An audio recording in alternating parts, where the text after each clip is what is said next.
What happens when a sailor, in the middle of a Transat, has a problem with his drone?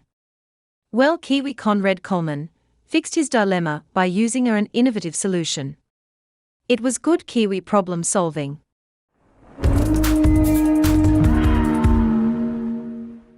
Okay, it's drone time. 1, 2, 3, zoom.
Ouais.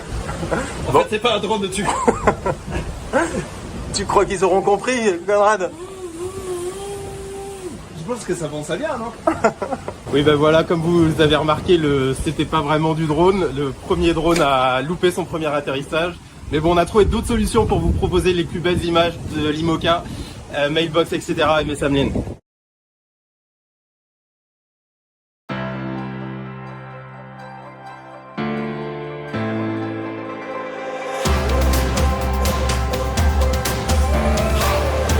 This is your weekly global sailing highlights show, The World on Water, November 24, 2023.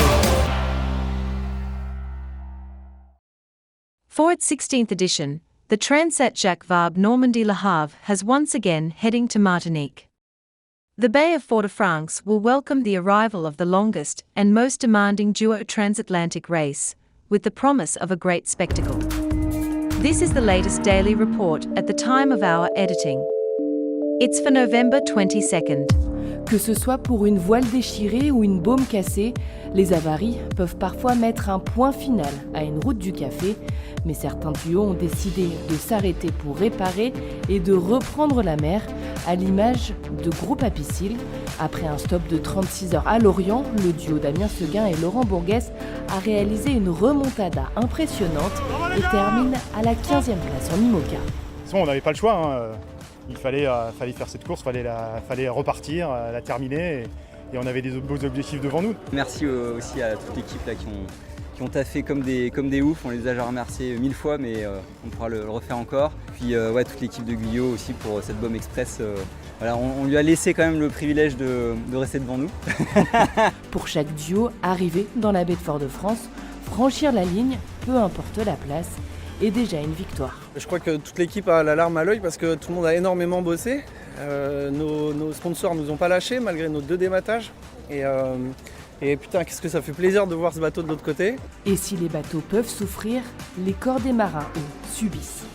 En fait, le bateau, quand il tape, c'est-à-dire toutes les 10 secondes, tombe de haut, en fait, il tombe de 3-4 mètres, quoi. Et donc, on est assis sur un truc dur et on se cogne tout le temps. Déjà, ça tasse le dos, et puis on se cogne sur le côté. Il suffit que tu aies la tête un peu tournée, parce que tu regardes un truc crack, ça te fait un truc là. On s'est t'as l'impression que t'as les vertèbres qui pètent. On s'est dit qu'on la prochaine fois on mettrait les casques pour les passages de fond comme ça. Ça claque les dents. À quelques heures de l'arrivée des classes 40, l'étau se resserre. Verdict ce soir dans la baie de Fort-de-France pour connaître enfin le vainqueur de cette catégorie.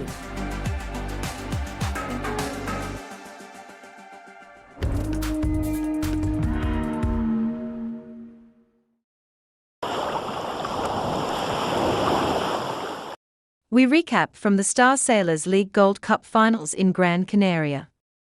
There were 10 teams qualifying from the 32 race finals and 6 new teams joining the competition. The 16 race finals were always going to be exciting and intense. Little did we know just how much drama would unfold over the 4 days. 14 races were sailed in total, with the Golden Double Points, Super Sunday, hampered by a lack of wind until the afternoon, resulting in 2 fleets being unable to race on the final day due to the 4 p.m. start time cutoff. Some of the tightest racing was seen in Fleet 1, where Chile, Malaysia and Estonia finished on equal points while Austria were only 2 points behind.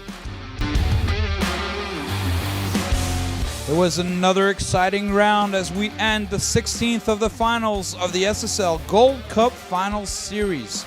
10 teams from the first round managed to pass and battle against the 6 new teams that were already qualified.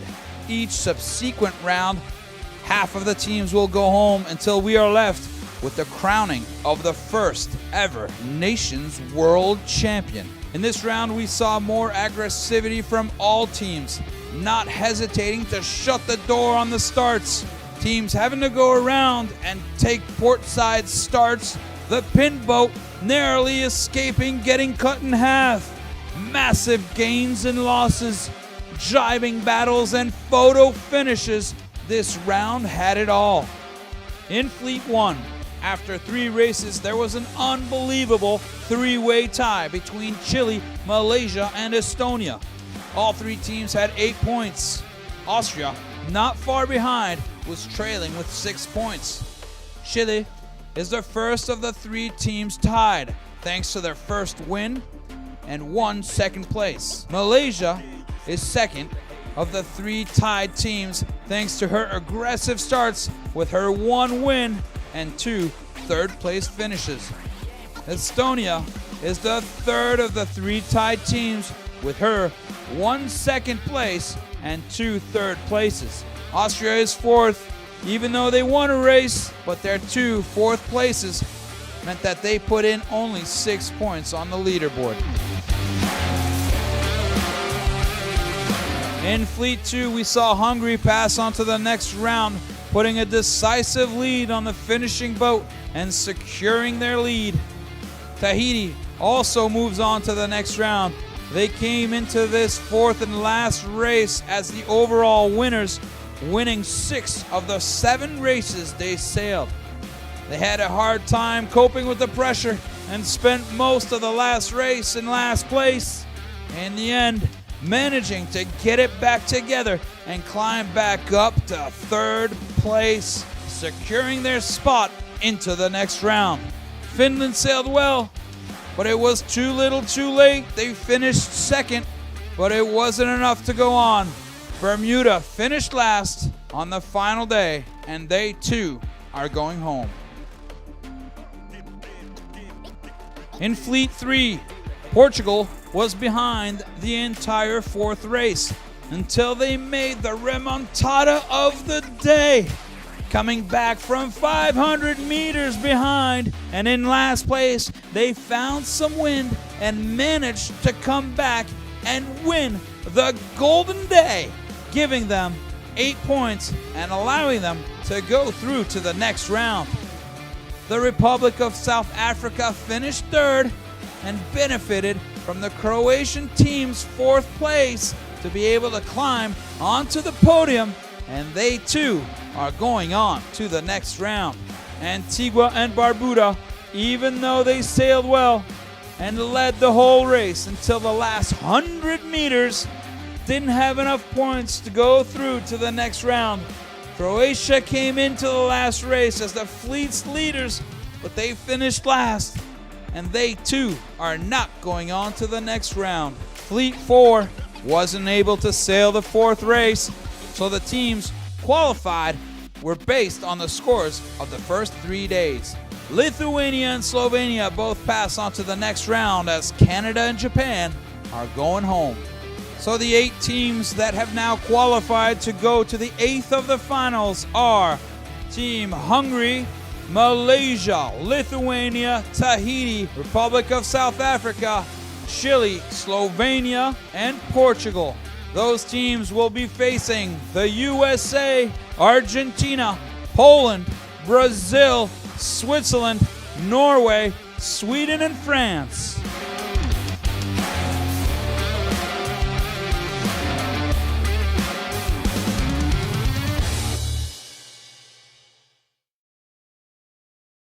We are Sailing Only Media. Please subscribe, share, like, and check the alerts bell. As the hours pass, the IMOCA's moored at the Fort-de-France quay. The sailors disembarked, leaving room for their technical teams, who take control of the 60 feet, check and repair everything in preparation for the departure of the return to base in France for some, and delivery for others.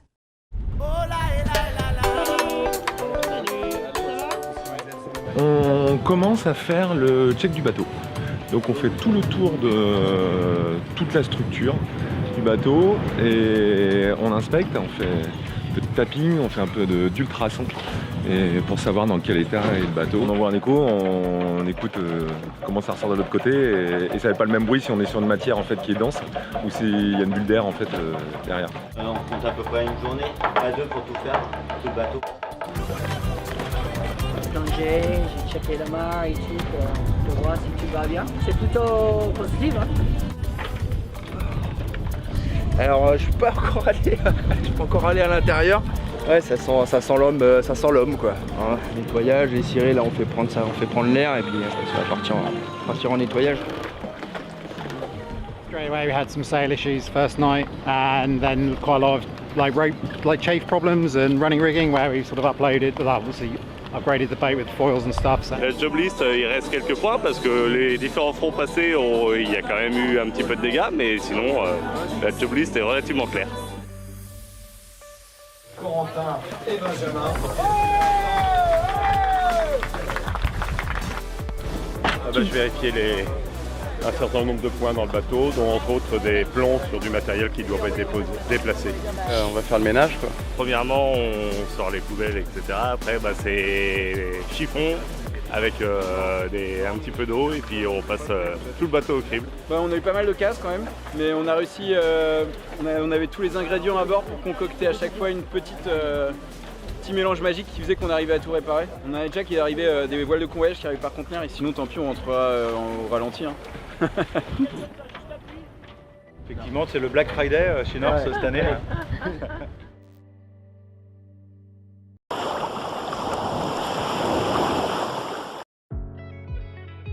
The Sydney to Auckland Ocean Race 2025 is called, rightly so, the race of a lifetime.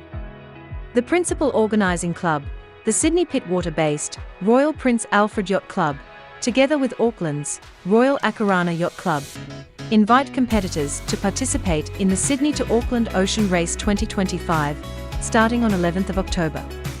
A dramatic and compelling ocean racecourse has been shoehorned into the start of next year's busy spring-summer sailing season. The race will start in Sydney Harbour on the 11th of October, 2025 and finish in Auckland Harbour. This challenging Trans-Tasman 1,250 nautical mile, Category 1 race, is open to offshore cruising and racing yachts, two-handed yachts, super yachts and ocean racing multi-hulls. The Royal Prince Alfred Yacht Club's Robert McClelland explains the race's communications have been simplified. For the 1,250 nautical mile race, satellite phones, AIS, and trackers will be on each boat. There are no time-consuming skeds. This follows the club's successful Pittwater to Coffs Harbour Yacht Race, which is run on the same basis. The other joy for competitors is that the Sydney to Auckland into New Zealand Ocean Race has been timed to allow prospective competitors to compete on the Northern Circuit in Queensland beforehand and to be back in Australia in time for the Rolex Sydney Hobart and Melbourne to Hobart yacht races. Alternatively, entrants can stay on in New Zealand and take advantage of the famous Coastal Classic, which is held in late October. There is also the Bay of Islands Sailing Week in late January 2024 to consider, not to mention the New Zealand scenic cruising opportunities. The Sydney to Auckland Ocean Race is open to fully crewed racing and cruising yachts, two-handed yachts, super yachts, and ocean-going multi-hulls. It is the longest race. Originating from Australia, twice as long as the Rolex Sydney Hobart, and it is open to a variety of yacht classes. Standard entries for the Category 1, Sydney to Auckland, Ocean Race, to be held by the Royal Prince Alfred Yacht Club in association with the Royal Akarana Yacht Club in New Zealand, close on the 11th of September, 2024.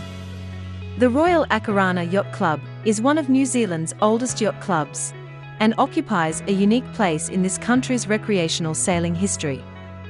Throughout its 127 years, it has been at the forefront of New Zealand yachting, and particularly in its early years, had a huge influence on the way the sport developed in that country.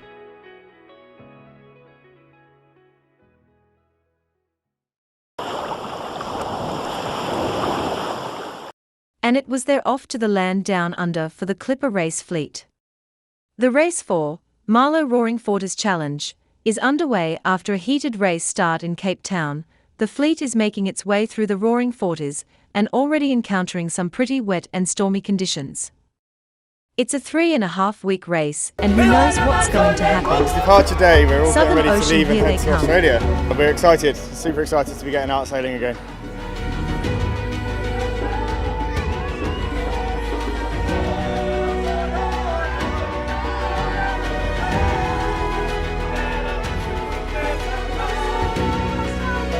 Off to Australia, so yeah, pretty exciting. Got a wee jacket to keep her warm. Could be cold.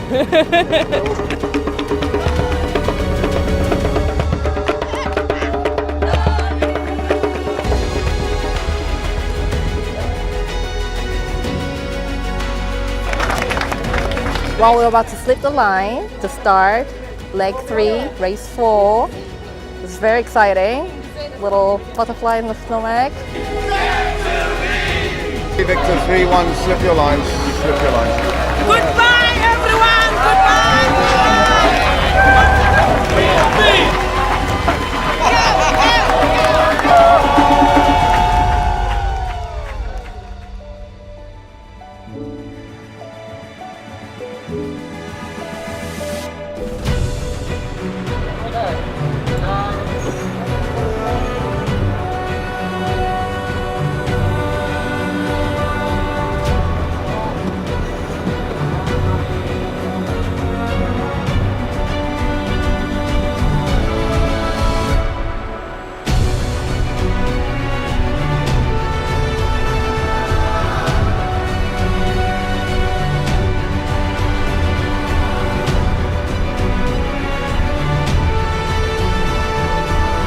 Interesting start. We decided to go on a port tack when the rest of the fleet were on a starboard, and it was quite a short line. That was one of those ones I think I probably got a few more grey hairs out of that. A little bit hectic, a little bit chaotic, but now the fleet's just slightly further apart, so it's a lot more comfortable, and we're very happy with where we are. Very happy. Very happy.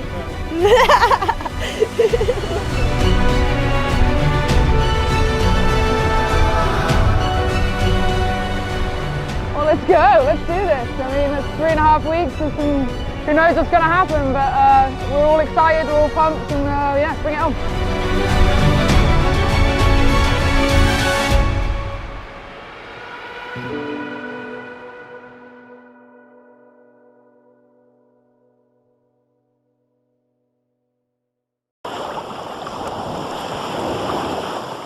British Ocean sailor Pip Hair will compete in this year's Transat Jacques Vabre with fellow East Coast sailor and mini Transat veteran Nick Bubb.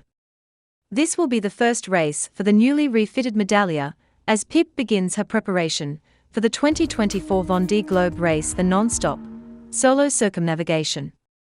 Nick Bubb brings competitive and technical experience across a range of boats and classes both on and off the water. Like Pip, Nick grew up sailing on the River Devon in Suffolk and cut his teeth in the Mini Transat class, achieving multiple podiums in the class.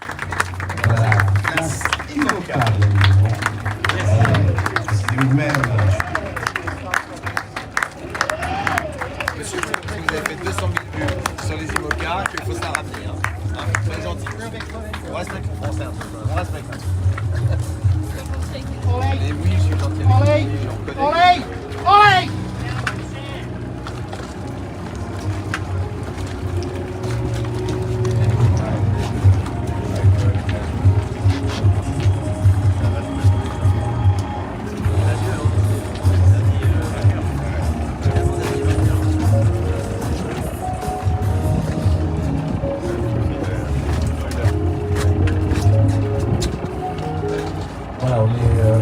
direct sur le Facebook Live de la Transat Jacques Vabre Normandie le Havre. On assiste à l'arrivée donc du bateau Médalia, le bateau de Pip Hair et Jacques qui viennent d'arriver. Ils ont franchi la ligne il y a quelques minutes de ça, à 22h12 et 56 secondes. Et ils vont venir nous rejoindre ici dans quelques instants une fois que le bateau aura été sécurisé. Bien sûr, on va laisser les équipes procéder à cela. Applaudissements s'il vous plaît pour Pip Hair et Jacques.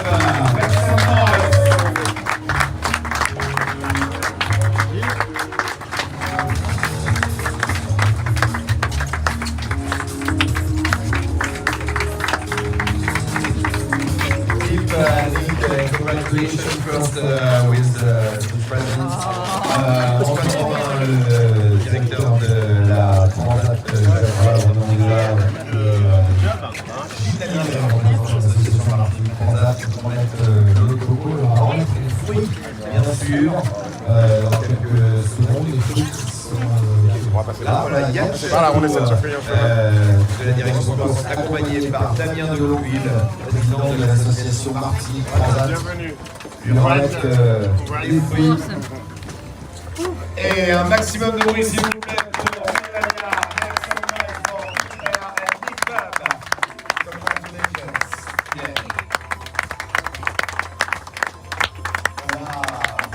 Écoutez peut-être vos échanges avec les représentants de la presse qui sont là avec vous. La presse.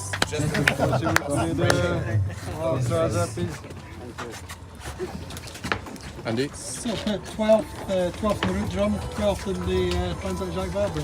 It's not my number. I'm not sticking with that. Don't think that's on my number. No, but you must be happy. You achieved your objectives, eh? Oh, really happy. I think if you'd have told me 12th at the beginning of this race, I would have been really surprised. But, it was tough. It was tough because it's the first time across the Atlantic with the big foils. We haven't had that long to work them up. So, I kind of was juggling these objectives of wanting to know how the boat felt to push, but also wanting to preserve it as well. In the end, kind of the little horns came out, and it's quite fun to go fast. So yeah, I'm really pleased. I think we pushed hard and we had a good race, and this is only the beginning. A little bit of damage to the mainsail, I believe. Yes, yeah. On the first night, just before that first front, yeah. So we've not been able to use reef 1 at all for the whole race, which has been challenging at times, but might have possibly led to top speed. What did you learn about the boat in terms of its performance? 36 knots, that'll do. And I mean, it nosedives a lot. We need to change some things about that next year. I mean, like I said, I think this is just the start. It is fast, it's weapon fast, it's also brutal. I don't think I've ever been as covered in bruises as I am now.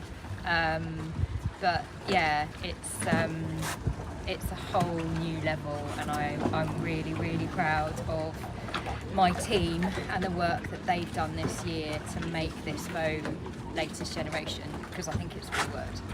How was Nick? Ask Nick. Yeah, I guess just to echo a lot of those comments, but for me, I was ready for the sort of physicality of it, but mentally it was hugely challenging. Obviously, Pip, super competitive, but we're trying to get here as the first objective, so trying to find that balance of pushing hard but looking after the boat was really difficult. And then when we didn't have reef 1, we're kind of constantly either kind of overpowered with full main or kind of with 2 reefs, which felt slow. So it just really kind of mentally it was really challenging to try and manage those objectives, but a lot of fun. I mean, for me, just fabulous to do a transatlantic on a boat like this, and to see how quickly it switches on. I think that's the amazing thing. We can be doing kind of 10 knots 1 minute, and the next thing you're just over 30, and then in the back of a wave you sort of peel your face off the bulkhead, and then you're off again at 30 knots again. It's really incredible. What about the prospect of going solo in 10 days' time? Bring it on. Really? I mean, You're ready for it. Yeah, I mean this was ideal, absolutely ideal to be able to come across this way with Nick's support and have somebody else there, you know, to feel that. And now I know what it feels like, having had that security, I can have a go at doing it on my own. Well done. Yeah. Good, thanks. Cheers. Super.